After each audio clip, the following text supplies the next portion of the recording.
Baik, saya akan masuk teman-teman sekalian ke bahasan kita. Semoga Allah ikhlaskan niat kita, yaitu pasal ke-12, doa pergi atau berjalan ke masjid. Saya langsung bacakan dulu. Doanya yang diajarkan Nabi SAW adalah Allahumma ja'al fi qalbi nura, wa fi lisani nura, wa fi sam'i nura, wa fi basari nura, wa min fawqi nura, wa min tahti nura, وعن يمين نورا وعن شمال نورا ومن أمام نورا ومن خلف نورا واجعل في نفسي نورا وعظم لي نورا وعظم لي نورا واجعل لي نورا واجعلني نورا اللهم أعطني نورا واجعل في عصبي نورا وفي لحمي نورا وفي دمي نورا وفي شعري نورا وفي بشري نورا. Teman-teman, sebelum saya baca terjemahan, memang doa ini agak panjang, diriwayatkan oleh Bukhari di nomor 6316 dan Muslim menyebutkan di nomor 763. Namun doa ini insya Allah kalau sudah biasa diamalkan, terutama bagi teman-teman yang rutin ke masjid, mungkin di awal Anda masih melihat tulisan, baik Anda foto misalnya lembaran kertas ini lalu Anda simpan di handphone, setiap ke masjid Anda baca, atau misalnya Anda punya buku ini lalu Anda bawa di kantong Anda bisa baca, lama-lama insya Allah Anda akan menghafalnya secara otomatis, ya.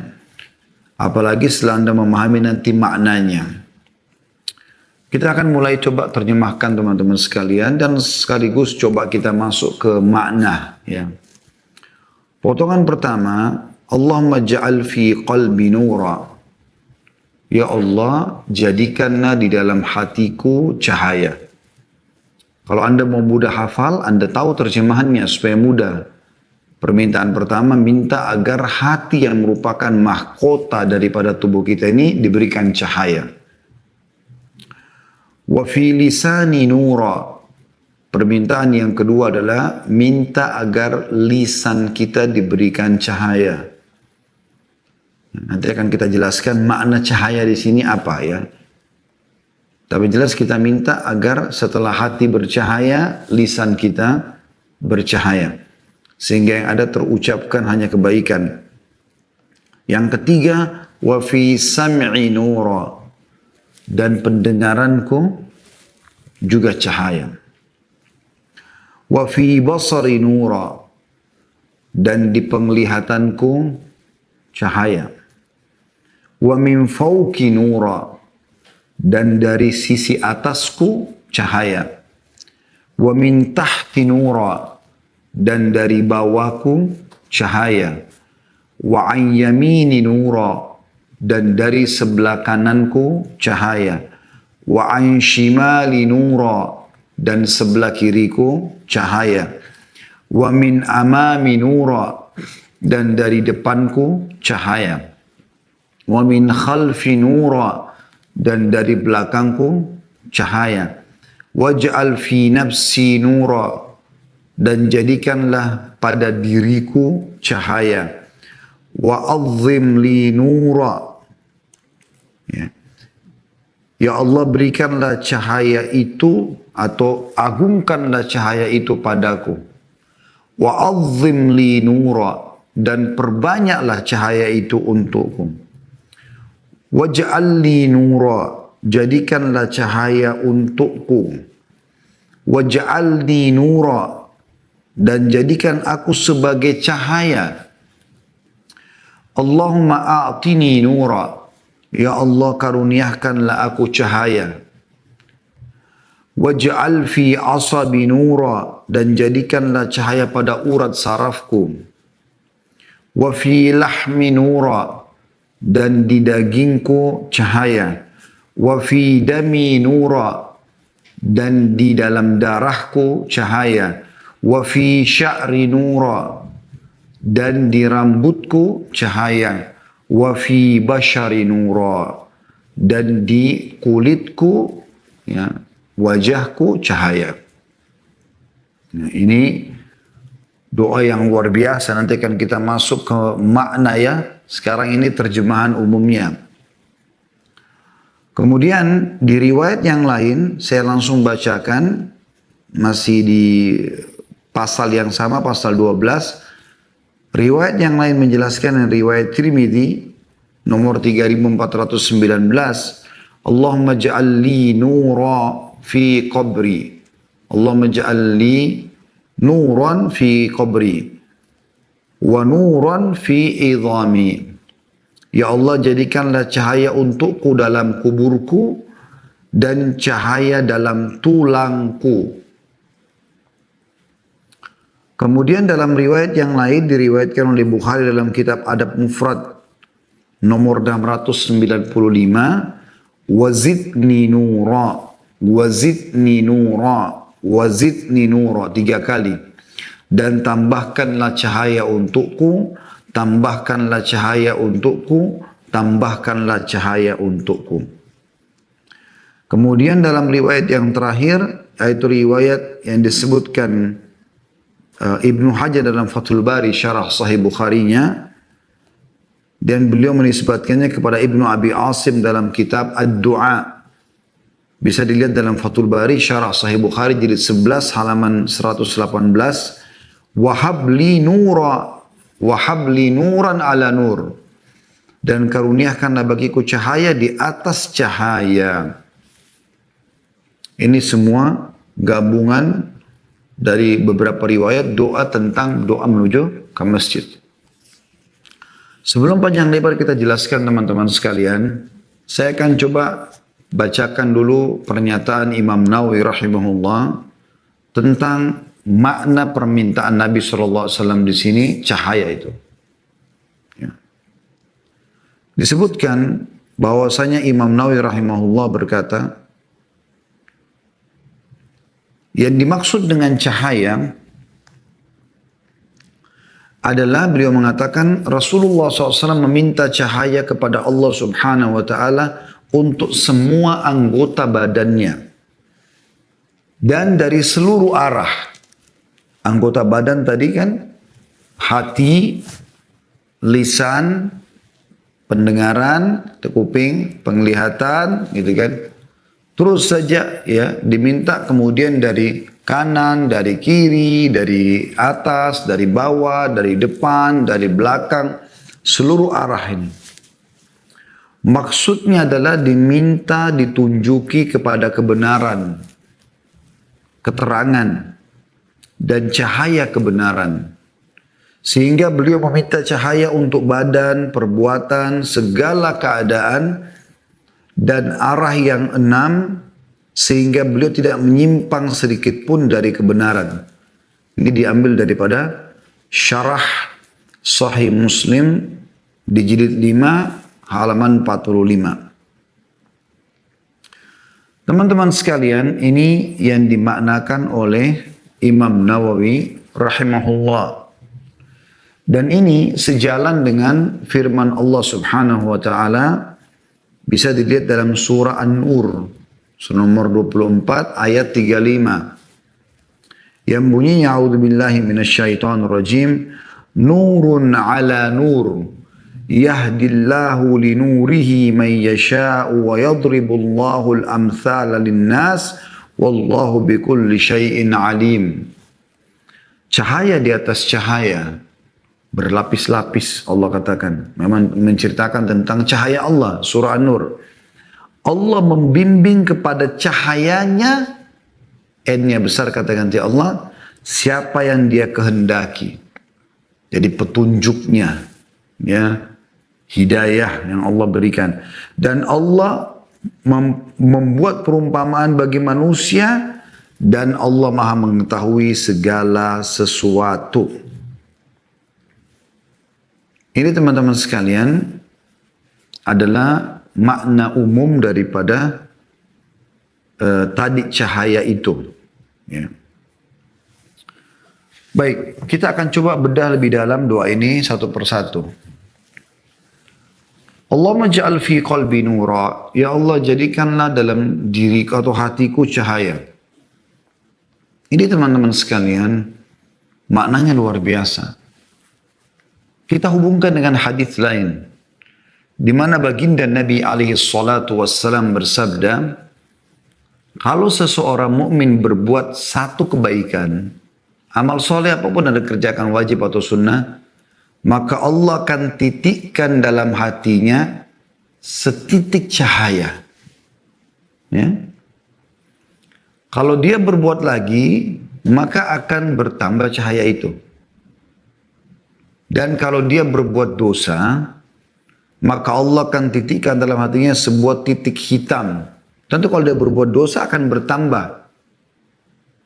Dan tergantung dia sekarang menjaga yang mana. Kalau dia biasa, ini hadis sudah selesai, tapi penjelasannya kalau dia terbiasa mengerjakan amal soleh, maka hatinya akan dipenuhi dengan cahaya-cahaya yang Allah berikan. Sehingga hati itu tidak bisa dimasuki oleh sifat-sifat yang buruk, penyakit-penyakit hati. Hasad, ya, iri, dengki, dendam, semua ini, ya, riya. Ini nggak ada lagi. Keraguan-raguan terhadap Allah Subhanahu Wa Taala, syariat Allah Subhanahu Wa Taala, Rasulullah SAW, ini semua tidak ada. Hatinya terang benderang dengan cahaya dari Allah Subhanahu Wa Taala. Tentu di sini Anda tidak fahami cahaya yang keluar seperti lampu.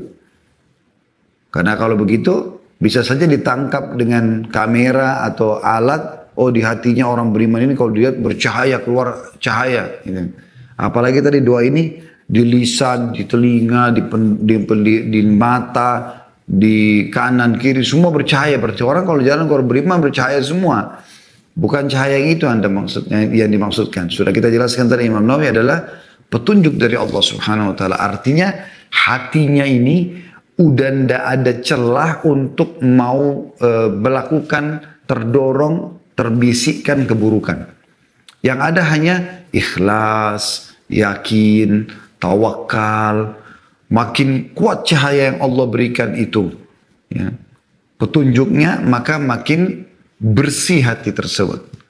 Dan Nabi SAW juga mengatakan dalam sebuah hadis yang lain, sesungguhnya dalam satu tubuh ada gumpalan darah yang kalau dia baik maka akan baik semua, kalau buruk maka akan buruk semua. Yaitu adalah hati, dia mahkotanya. Jadi makanya yang diminta pertama adalah hati diberikan cahaya oleh Allah Subhanahu Wa Taala, sehingga hati ini dapat petunjuk dari Allah, tidak ingin melakukan kecuali kebaikan. Tidak ada di dalamnya kecuali kebaikan. Kemudian potongan kedua, fi lisani nura, dan lisanku juga cahaya. Artinya lisan ini tidak akan pernah terucapkan kata apapun darinya kecuali kebaikan, kecuali mengundang ridha Allah Subhanahu Wa Taala. Gak ada lagi celah lidahnya untuk menggunjing, memfitnah, mencaci, gak ada. Berat dia untuk mengucapkan itu. Kalau Allah SWT sudah berikan cahaya di lisan seseorang, maka lisannya tidak akan mengucapkan kecuali kebaikan. Yang ada zikrullah, berdoa, amar ma'ruf nahi mungkar, gitu kan. Semua baik-baik, tutur kata yang santun, ya, digunakan untuk berbakti dan segala macam hal. Ya. Kita temukan orang-orang yang sudah sering membaca doa ini, Allah SWT akan jaga lisannya. Sehebat apapun orang mencaci maki dia, mengajak bertengkar, dia menjaga lisannya. Artinya dia pun kalau mengucapkan yang diperlukan, tapi tidak membalas kebodohan dengan kebodohan. Dan ini teman-teman, lisan memang sesuatu yang harus, anggota tubuh yang paling harus dijaga. Sampai pernah ada sahabat mengatakan, ya Rasulullah, ya, apa yang paling Anda khawatirkan? Maksudnya bisa merusak keislamanku. Nabi SAW keluarkan lidah beliau, kemudian mengatakan, hadza, ini. Pernah juga beliau mengatakan, manusia akan dihisap oleh Allah Subhanahu Wa Taala dengan apa yang diucapkan oleh lisannya.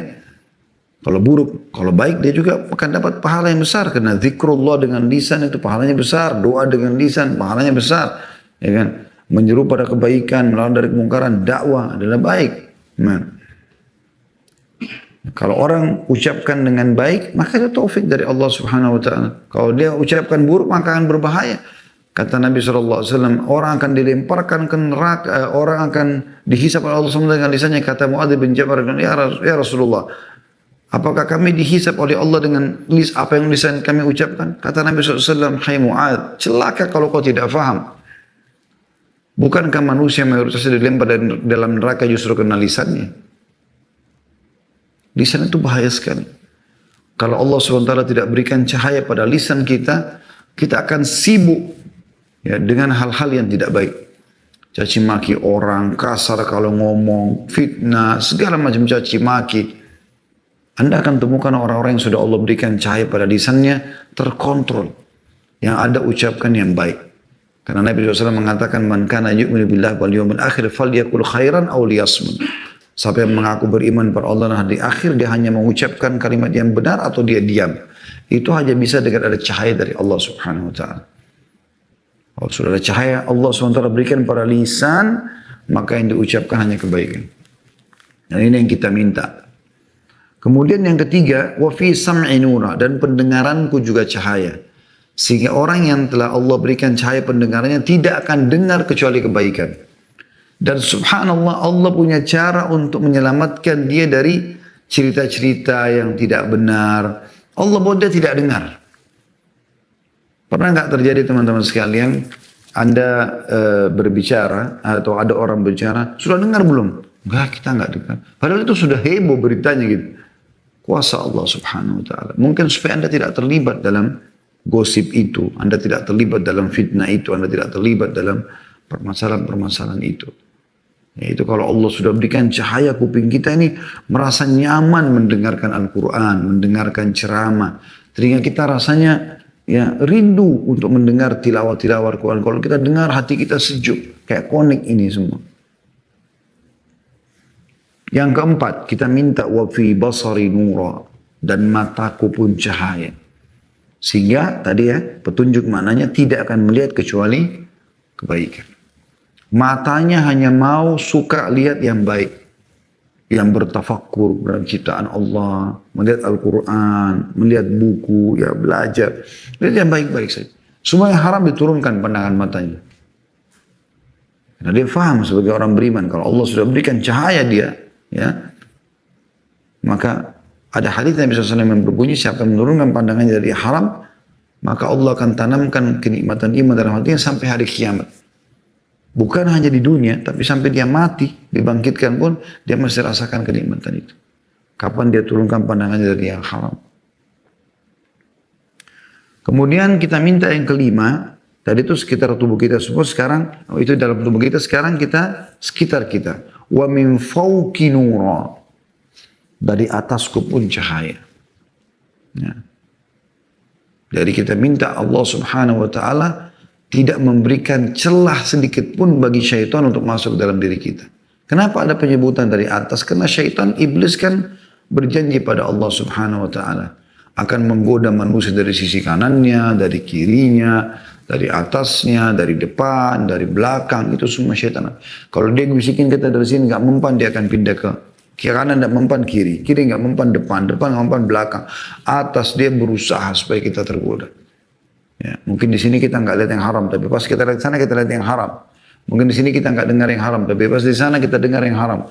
Begitu cara syaitan, dia akan menjerat manusia. Maka kita minta dari seluruh arah kita ini nggak ada celah buat syaitan masuk. Karena itu janji iblis, dia akan menyesatkan manusia dari semua arahnya. Makanya di sini disebutkan satu persatu. Wa min fawqi nura, dari atasku cahaya. Syaitan nggak ada kesempatan untuk masuk karena ditutup dengan petunjuk dari Allah SWT. Ya. Yang keenam, wa min tahti nura, dari bawahku cahaya. Yang ketujuh, wa an yamini nura, ya, dari kananku cahaya. Yang kedelapan, wa an shimali nura, dan dari kiriku cahaya.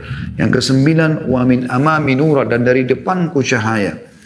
Kemudian yang kesepuluh, wa min khalfi nur, dan dari belakangku cahaya. Ini semua di sekitar kita. Kemudian setelah itu kita minta lagi, ya, agar kembali ke dalam diri kita. Waj'al, ini yang permintaan yang ke-12 ya. Waj'al fi nafsi nura, dan jadikanlah pada diriku ini cahaya. Ya.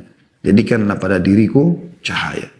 Bisa juga bermakna nafs adalah jiwa, ruh. Ya. Diberikan cahaya. Karena kita kan ada badan, ada ruh. Ya. Maka dua-duanya diberikan cahaya oleh Allah subhanahu wa ta'ala. Yang ke-13 kita minta wa'adzim li nura. Jadi alif sama ain ketemu. A'adzim li nura. Kemudian yang kedua, a'adzim li nura. Ain sama dha langsung. Ya. Kalau yang pertama, a'adzim li nura artinya ciptakanlah cahaya itu untukku. Kemudian kalau a'adzim li nura, perbesarlah cahaya untuk atau perbanyaklah. Ini permintaan yang mulia sekali. Bagaimana kita minta agar tidak cukup dengan sekali. Teman-teman mungkin bisa memahami dengan contoh yang lain. Kenapa kita teman-teman setiap kali mau makan baca bismillah? Kenapa enggak sekali saja seumur hidup? Kenapa kita enggak sekali saja baca doa keluar rumah, doa masuk rumah, doa mau tidur, doa mau makan, habis makan, pakai baju, buka baju, biologis. Kenapa semua dilakukan setiap kali mau memulainya? Bahkan Abdullah bin Umar radhiyallahu anhu itu membaca basmalah dalam satu gelas air. Itu baca bismillah, lepas.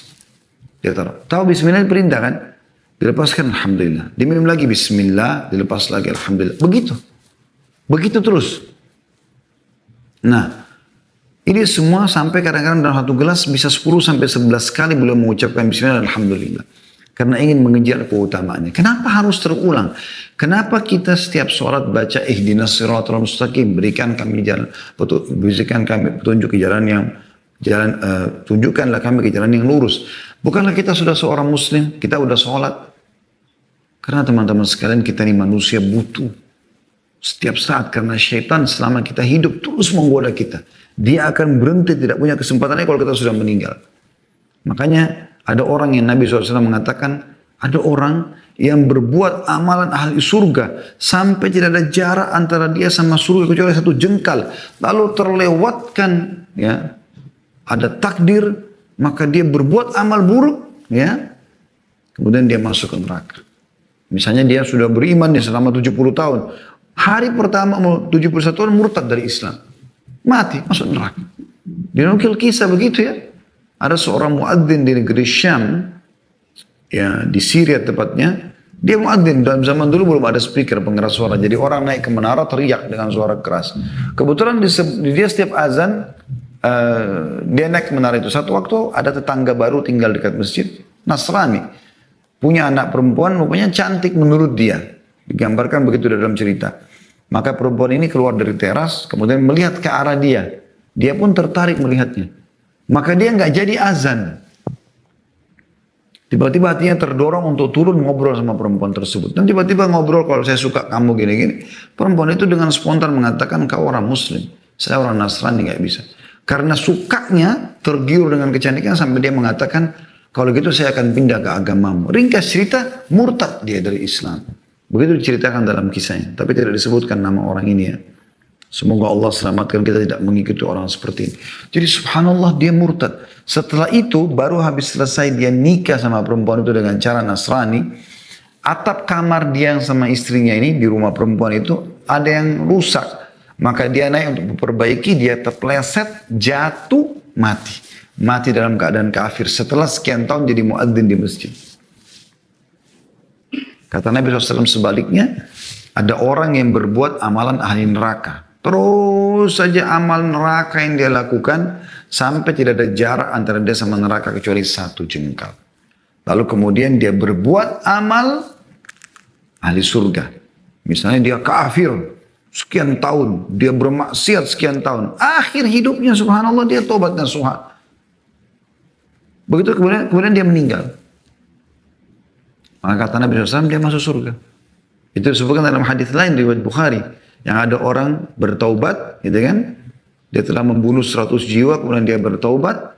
Kemudian dia pergi ke satu kota atau negeri yang dia ingin bertobat. Setelah itu, dia meninggal di tengah jalan. Lalu Allah mengutus 2 malaikat. Yang satu malaikat rahmah yang membawa kalau dia meninggal dalam keadaan beriman. Kalau yang satu mau membawa dia malaikat penyiksa kalau dia meninggal dalam keadaan bermaksiat. Maka Allah pun mengutus malaikat ketiga menengahi mereka lalu menyuruh mengukur jarak mana yang paling dekat. Kalau dia dekat ke negeri yang dia akan bertobat berarti dia diambil oleh malaikat rahmah. Kalau lebih dekat kepada negeri yang maksiat maka dia akan dihukum diambil oleh malaikat penyiksa. Dan subhanallah Allah dalam riwayat ini dikatakan memendekkan jarak negeri yang dia mau pergi 1 jengkal dan ini menjauhkan saja. Jadi cuma jarak 1 jengkal, maka akhirnya dia diambil oleh malaikat rahmat. Setiap membunuh 100 jiwa, maksiat sepanjang hidupnya, tapi karena dia taubat nasuha di akhir hidupnya, berbuat amal surga, masuk surga. Begitu luar biasanya teman-teman sekalian. Makanya kita rutin minta. Ya kan? Ada seseorang masuk Islam di Khaybar, di peperangan Khaybar pada saat Nabi SAW menyerang Khaybar, benteng Yahudi, seingat saya di tahun 6 Hijriah atau awal tahun 7 Hijriah. Kemudian ada Nabi SAW mengepung sekitar 43 hari benteng pertama dan berhasil menembusnya. Waktu Nabi SAW lagi bagi-bagi harta rampasan perang, ada satu orang Arab Badui datang lalu masuk Islam. Setelah syahadat, Nabi SAW bilang kepada sahabat yang sedang membagi harta rampasan perang, coba kasih ke orang ini juga. Maka orang itu mengatakan, ya Rasulullah, saya masuk Islam bukan untuk harta ini. Saya masuk Islam karena saya dengar sahabat-sahabat Anda nih cerita. Mereka keluar dari Madinah berharap dibunuh oleh musuh masuk surga. Gitu. Saya pun berharap begitu. Saya berharap panah orang Yahudi terlepas, kena di sini, tembus di sini, ditunjuk titiknya. Maka Nabi SAW mengatakan, Allah akan kasih kau kalau kau jujur. Maka terjadilah kecamuk perang, setelah itu takbir. Lalu orang-orang Yahudi lempar anak panah dari benteng mereka. Yang pertama terbunuh orang yang baru masuk Islam tadi. Belum pernah sujud sekalipun, baru syahadat. Tadinya kafir. Maka Nabi SAW waktu lihat jenazahnya mengatakan, ahwa, apa ini orang tadi yang taubat itu? Kata mereka, iya ya Rasulullah. Kata Nabi SAW, maha suci Allah yang benar dengan janjinya. Siapa yang ingin melihat penghuni surga yang belum pernah sujud sekalipun, lihatlah orang ini. Lihat orang ini. Jadi, buat amal ahli neraka, tapi akhirnya berbuat amal. Makanya kita teman-teman harus selalu baca, ihdinas siratal mustaqim. Iman itu bertambah dengan iman dan berkurang dengan kemaksiatan. Makanya di sini kita minta, wa'azim li nura. Wa'azim li nura. Ya. Ciptakanlah cahaya itu untukku. Sehingga selalu ada. Dan juga perbesarlah cahaya itu. Perbanyak. Kemudian permintaan yang selanjutnya. Ya, yang ke-14. Kalau tidak salah tadi. Waj'al li nura. Dan jadikanlah cahaya untukku. Ya. Jadikanlah cahaya untukku. Jadi kita minta ini sama. Minta semua agar terus cahaya itu tidak pernah berkurang. Bahkan bertambah. Kemudian yang ke-15. Waj'alni nura. Dan jadikanlah aku sebagai cahaya. Jadi aku sendiri bisa menjadi penyebab orang dapat petunjuk. Dan ini subhanallah memang ciri orang beriman. Kapan orang-orang beriman ini dia menerapkan hukum Allah Subhanahu wa taala, Allah akan jadikan dia cahaya yang orang lain bisa dapat manfaat dari dia. Dia sibuk mendakwahi orang, dia sibuk memberikan contoh-contoh yang baik sehingga dia panen pahala dari orang-orang. Ya, itu yang kita minta. Kemudian permintaan yang selanjutnya, waj'al fi asabi nura. Maaf, di sini Allah waj'alni nura, jadikanlah aku cahaya. Allahumma a'tini nura, dan berikanlah aku cahaya. Ini permintaan tadi. Ya, saya subhanallah lupa urutannya di 16, 17 ya. Yang ke-18 waj'al fi asabi nura. Ya Allah, jadikanlah di urat sarafku cahaya.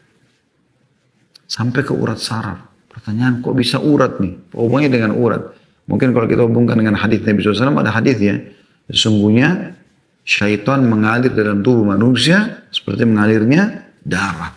Sehingga penuh dengan cahaya dari Allah SWT di urat-urat kita, dan syaitan tidak punya celah untuk itu.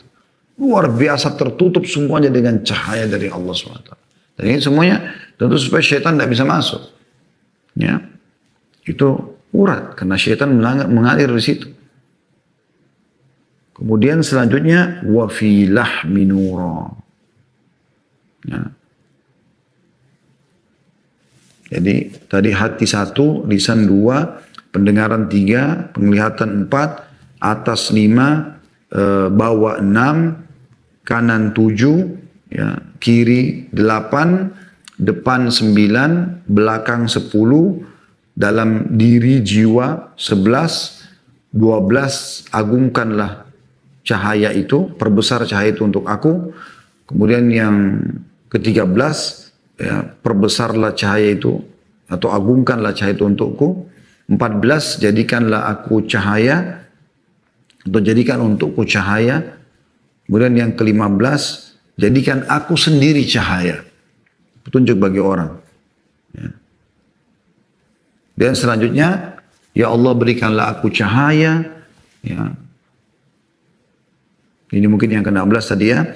Kemudian jadikan yang ke-17, jadikanlah di urat sarafku cahaya. Yang ke-18, dan di dagingku cahaya. Ya, mudah-mudahan bisa bermakna ini adalah supaya dagingku selamat dari harta-harta haram. Karena dengan adanya petunjuk Allah SWT di dalam daging kita, mirip dengan hati tadi dan segala macam, insya Allah kita akan selamat dari daging-daging yang haram. Karena kata Nabi SAW, kullu lahmin nabata min suhtin an-naru awla bihi. Semua daging yang tumbuh dari pendapatan haram maka neraka lebih pantas baginya. Kemudian wa fi dami nura, dan di darahku juga cahaya. Karena kan kita kalau konsumsi sesuatu kan bisa juga menambah darah ya. Sehingga ini semua adalah cahaya. Semuanya dipenuhi dengan cahaya dari Allah SWT. Kemudian wa fi sya'ri nura, dan di rambutku cahaya. Setiap rambut pun kita minta agar ada cahaya Allah Subhanahu wa taala di situ. Jadi kita tidak akan pernah menggunakan rambut untuk kemaksiatan kepada Allah Subhanahu wa taala. Juga Allah Subhanahu wa taala jadikan rambut ini di atas ketaatan. Kalaupun kita mencukurnya, misalnya kita cukurkan dengan masalah umroh atau haji yang lebih besar pahalanya. Kemudian wa fi basyari nura, dan juga di kulitku cahaya. Ini kita minta luar biasa, seluruh kulit kita bercahaya. Sehingga tidak ada lagi yang tersentuh dengan maksiat kepada Allah Subhanahu wa taala. Enggak ada yang tersentuh dengan yang haram. Kulit kita semuanya diliputi dengan cahaya dari Allah Subhanahu wa taala. Orang yang sudah menjaga agar jangan sampai dia tersentuh dengan yang haram. Misal, contoh Anda terbiasa tidak mau tersentuh oleh lawan jenis. Ya. Misal dengan mengamalkan hadis Nabi SAW, la yutu'ananna ahadukum bimikhitin min hadid khairun lahu min an tamassu yadu khairun lahu min an yamassu yadu imra'atin la tahillu lah. Seseorang yang kalian ditusuk dengan besi yang tajam, lebih baik, lebih ringan bagian daripada dia disentuh oleh tangan perempuan yang tidak halal buat dia. Bukan mahramnya dan bukan misalnya istrinya. Dia sentuh-sentuhan segala macam. Ini kan tidak boleh. Hukumannya lebih berat daripada ditusuk dengan besi. Nabi SAW larang. Makanya Nabi SAW mengatakan ini, la usafihun nisa, aku tidak menyalami para wanita. Jadi sebenarnya kita sedang minta itu. Agar kita betul-betul kulit ini hanya tersentuh pada yang halal. Ya. Kemudian di riwayat yang lain adalah kita minta Allah maj'alni nuran fi qabri. Ya Allah jadikanlah cahaya di kuburanku. Ini juga sejalan dengan makna sabda Nabi SAW. Sesungguhnya pada kuburan itu ya, bisa dipenuhi cahaya yang terang benderang karena iman atau dipenuhi dengan kegelapan ya, gulita karena memang pelanggaran-pelanggaran yang ada. Kita minta akan diberikan cahaya. Ya. Kemudian juga wanuran fi idhami, dan juga tulang, dan juga cahaya di tulang-tulangku. Jadi dari riwayat pertama belum disebutkan tulang, ya, baru daging, ya, dengan hati, kemudian kulit, ya, urat saraf. Nah di sini ada tambahan riwayat Tirmidzi dan juga di tulang-tulangku. Sehingga tulang-tulang pun tidak ada kecuali kebaikan. Ya. Ada hadis Nabi SAW yang berbunyi, di dalam tubuh manusia ada 360 sendi. Kalau ya, dan tiap hari dia dianjurkan sedekah sejumlah sendi itu dan 2 rakaat sholat duha ya menutupi itu. Kan gitu. Nah itu gambarnya teman-teman jelaskan bagaimana sebenarnya tulang-tulang kita ini pun ya kita berharap agar Allah SWT berikan cahaya darinya sehingga betul-betul selalu tunduk dan patuh kepada Allah. Ya. Kemudian riwayat yang lain tadi yang kita sebutkan riwayat Bukhari dalam adab mufradnya wazidni nura, wazidni nura, wazidni nura. Tambahkan cahaya untukku, tambahkan cahaya untukku, tambahkan cahaya untukku. Gitu. Ya. Dan ini teman-teman sekalian, kita boleh tamak dengan rahmat Allah Subhanahu wa taala. Jadi misal teman-teman udah sehat. Tetap lebih baik teman-teman minta agar kesehatan itu dipertahankan. Rabbana atina fid dunya hasanah wa fil akhirati hasanah wa qina adzabannar. Minta terus diberikan yang terbaik di dunia, yang terbaik di akhirat, gitu kan. Itu lebih baik kita minta ya, agar diselamatkan jasad kita daripada kita minta pada saat sakit disembuhkan. Walaupun boleh, bukan tidak boleh. Memang kita harus. Nabi Ibrahim AS mengatakan wa idza maritu fa yushfin. Kalau aku sakit maka dia menyembuhkanku. Iya. Tapi tetap lebih baik posisinya kita minta dipertahankan nikmat daripada kalau sudah nikmat sudah diangkat baru kita minta dikembalikan. Makanya salah satu doa Nabi SAW, Allahumma inni a'udzubika min zawali ni'amik. Ya Allah, aku berlindung kepadamu jangan sampai nikmatmu hilang dariku. Wa tahawuli afiyatik, dan beralih ya kesehatan kepada keselamatan kepada penyakit. Wa tahawuli wa fujaati nikmatik, dan tiba-tibanya hukumanmu, wa jami'i sakhatin, dan semua kemurkaanmu. Itu di antara doa Nabi SAW. Maka di sini kita minta, sudah minta cahaya semuanya tadi, kita masih minta ya Allah tambahkan, ya Allah tambahkan, ya Allah tambahkan. Dan 3 kali di sini teman-teman, karena memang sebagian ulama menganjurkan agar kalau ada doa atau zikir kita ulangi 3 kali. Ya, permintaan kepada Allah SWT kita minta 3 kali. Ya. Kemudian yang terakhir, wahabli nuran ala nur. Ini kesempurnaan riwayatnya, dan karuniakanlah bagiku cahaya di atas cahaya. Artinya setelah aku mendapatkan pun ya Allah, kalau seandainya masih ada ya peluang untuk mendapatkan tambahan cahaya dengan amalan-amalan tertentu, engkau memanduku ke situ sehingga aku bisa mendapatkan cahaya tambahan. Kemudian teman-teman sekalian, kita akan coba sekarang, itu kan salah satu doa yang dibaca pada saat kita ke masjid ya. Nah, alangkah baiknya bahasan kita tambahkan dengan keutamaan berjalan menuju ke masjid. Karena ini dibaca pada saat lagi menuju ke masjid. Maka ada keutamaan menuju ke masjid. Bagi teman-teman yang masih malas ke masjid. Ya. Kalau di zaman sekarang pun pandemi, oke, masih ada pendapat yang membolehkan. Tapi kalau tidak ada halangan, masjid dalam komplek Anda, dekat rumah Anda, bersih, ada protokol, kenapa nggak lakukan? Renungi teman-teman sekalian, bagaimana ya luar biasanya pahala orang ke masjid. Yang pertama, riwayat dari Abu Hurairah radhiyallahu anhu bahwasanya Nabi SAW bersabda, "Ala adullukum ala ma yamhu Allahu bihi al-khataya wa yarfa' bihi ad-darajat." Mau enggak kalian aku tunjukkan kepada kalian suatu amalan yang dapat menghapus dosa-dosa dan meninggikan derajat? Qalu bala ya Rasulullah. Mereka semua mengatakan tentu wahai utusan Allah. Qala isbagul wudu'i 'alal makarih. Ya. Dia mengatakan yaitu menyempurnakan wudu dalam kondisi sulit, lagi musim dingin, udah ngantuk mau tidur, batal wudu sudah rapi, terus mau wudu lagi, ya, dan seterusnya. Kemudian yang kedua adalah banyaknya langkah menuju ke masjid. Ini salah satu yang paling banyak menghapuskan dosa dan mengangkat derajat di surga.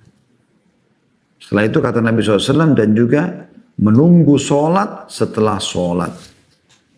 Itulah ribat, artinya mengikat diri di jalan Allah. Itulah kebaikan yang banyak. Hadis riwayat Muslim nomor 251. Tapi saksi bahasan kita dari 3 perbuatan adalah banyak langkah menuju ke masjid. Juga dalam riwayat Abu Musa radhiyallahu anhu, bahwasanya Rasulullah SAW bersabda, "A'dhamun nasi ajran fi sholati ab'aduhum, fa'ab'aduhum mamsha, walladhi yantadhiru sholata hatta yusalliyaha ma'al imam a'dhamu ajran min alladhi yusalli thumma yanam." Orang yang paling banyak mendapatkan pahala dalam sholatnya adalah orang yang paling jauh jarak rumahnya ke masjid. Karena paling jauh jarak perjalanan menuju ke masjid itu berarti lebih banyak pahalanya, gitu kan? Dan orang yang menunggu sholat hingga dia melaksanakan sholat bersama imam itu lebih baik besar pahalanya daripada dia melaksanakan sholat kemudian tidur. Hadis riwayat Bukhari Muslim. Bukhari nomor 651, Muslim nomor 662. Kemudian juga Ubay bin Ka'ab meriwayatkan radhiyallahu anhu bahwasanya dia berkata, "Kana rajulun la a'lamu rajulan ab'ada minal masjid minhu." Beliau mengatakan Ubay radhiyallahu anhu, "Aku pernah melihat ada seseorang laki-laki yang tidak ada orang aku lihat lebih jauh rumahnya dari masjid. Wa kana la tukhti'uhu shalah." Tapi tidak pernah ketinggalan sholat. Azan udah di masjid. Tidak pernah ketinggalan sholat qabliyah, tidak pernah ketinggalan takbiratul ihram. Tidak pernah masbuk dia. Qala faqilalah au qultu lahu. Dikatakan dalam riwayat ini, lalu dikatakan padanya atau aku berkata padanya, maksudnya kata Ubay, "Lau ishtaraita himaran tarkabuhu fil dhalma wa fil ramdha." Kalau seandainya kau membeli seekor keledai yang bisa kau pakai saat gelap dan juga pada saat matahari lagi panas, untuk ke masjid maksudnya, pakai transportasi kendaraan. Qala ma yasurruni anna manzili ila jambil masjid. Aku terus terang tidak ingin rumahku di sebelah masjid. Inni uridu an yuktaba li mamsyaya ilal masjid. Karena aku pengen perjalanan ke masjid ini dicatatkan oleh Allah SWT pahala tambahan. Wa ruju'i ila idza raja'tu ila ahli. Begitu juga pada saat saya pulang ke keluargaku, dicatatkan semuanya pahala. Faqala Rasulullah SAW, qad jama'a Allahu laka dzalika kullah. Ketahuilah kata Nabi SAW bahwasanya Allah telah menggabungkan untukmu itu keduanya. Hadis ini riwayat Muslim nomor 663.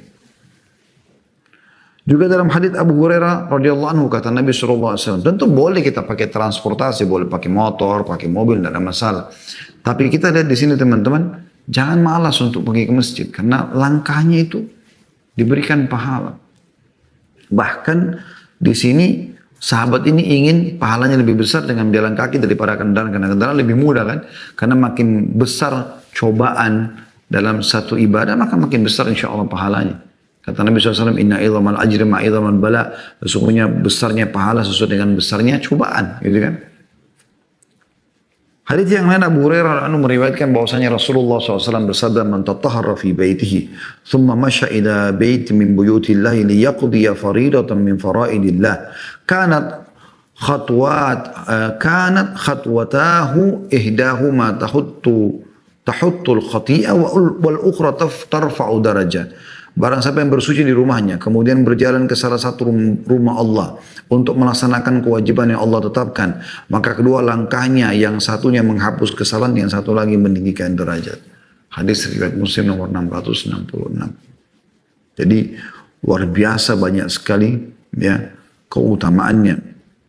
Dan yang tidak kalah penting teman-teman sekalian adalah hadis yang disampaikan oleh baginda Nabi alaihi salatu wassalam kepada Ibnu Ummul Maktum radhiyallahu anhu. Ibnu Maktum ini sahabat Nabi, muadzin Nabi, partnernya Bilal dalam adzan. Tapi dia buta. Apa yang dia katakan? "Ya Rasulullah, saya ini buta. Tidak ada yang pandu saya ke masjid." Kemudian lagi apa? Rumahku jauh dari masjid, jaraknya jauh. Tidak ada yang pandu, rumahnya jauh. Tidak ada juga kendaraannya. Yang ketiga, antara rumahku dengan masjid banyak binatang buas. Apakah anda izinkan aku untuk sholat di rumah? Uzurnya luar biasa. Rumahnya jauh dari masjid, nggak ada yang pandu, banyak binatang buas. Ya, bukan kayak kita sekarang karena bisingnya kendaraan, hewan-hewan pada ketakutan lari. Zaman dulu hidup sama manusia banyak hewan-hewan buas. Maka kata Nabi SAW, iya, Begitu orang itu mau keluar, Nabi SAW suruh panggil kembali. Abdullah bin Maktum pada saat mau keluar, Abdullah bin Abi Ummu Maktum mau keluar, Abdullah bin Ummu Maktum mau keluar dipanggil oleh Nabi SAW. Suruh panggil kembali, kata Nabi SAW, atas ma'un nida. Apa kau dengar dengan kupingmu azan? Dia mengatakan, iya. Kata Nabi SAW, idzan ajib. Kalau begitu jawab. Orang buta disuruh ke masjid. Teman-teman, kebahagiaan apa lagi yang kita mau gantikan dengan kita bisa menjawab panggilan Allah Azza wa Jal, hayya ala sholat, ayo sholat, hayya ala falah, ayo menuju kepada kemenangan. Menang dengan sholat. Anda mau perbaiki segala permasalahan, Anda perbaiki dari sholat Anda. Dia baik, baik semua yang lain. Dia buruk, ini akan mengganggu yang lain. Walaupun ada hadits yang menjelaskan itu terjadi pada hari kiamat, tapi ini bisa saja terjadi di dunia. Subhanallah, kita kalau lihat orang tidak sholat atau ada masalah dengan sholat, ini sudah sulit untuk kita jadikan sebagai pegangan.